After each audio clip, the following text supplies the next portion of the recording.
So let's take a look at composition. What is composition?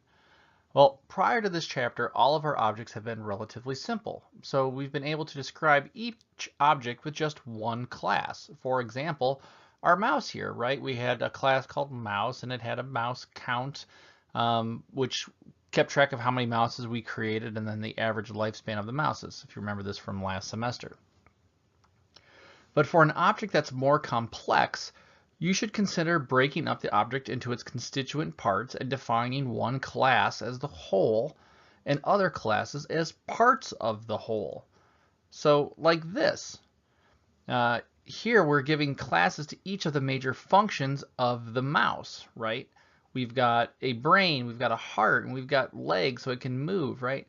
When the whole class, so in this case complex mouse, is the exclusive owner of the parts classes, then this class organization is called a composition. So this mouse brain, heart, and legs belong to no other class. No other class has a reference to it except for this complex mouse class. So this is a composition. All right. The concept of a composition is not new. That's what we do to describe complex objects in the real world, right? Every living creature is a complex thing that's made up of smaller individual parts. Most manufactured products are made up of parts, like this Millennium Falcon. Wait, what? That's not real? What? Okay, just kidding. Anyway, often each part of a subsystem that itself is made up of its own is a set of subparts, right? So together the whole system forms a composition hierarchy. So maybe this is a motor that belongs to the Millennium Falcon. So it is a part of the Millennium Falcon. And this motor has parts that make up it.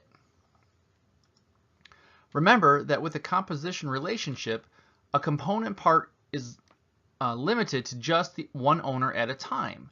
For example, a heart can only be in one body at a time. Let's take a look at another concrete example of this, the human body. A composition has a relationship between the whole and its parts. And in this case, the whole is the human body. It has lots of different parts like the brain, heart, bones, etc., right? So we say that the body has a brain, has a heart, has a stomach, so on and so forth. Notice the black diamonds here. This is the UML notation used in a class diagram, right? And UML stands for Unified Modeling Language.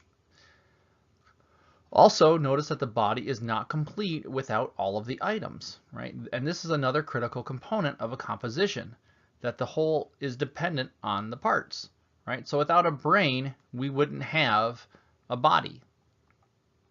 Now, this is just an illustration, and we're going to take a look at an actual class diagram in a bit.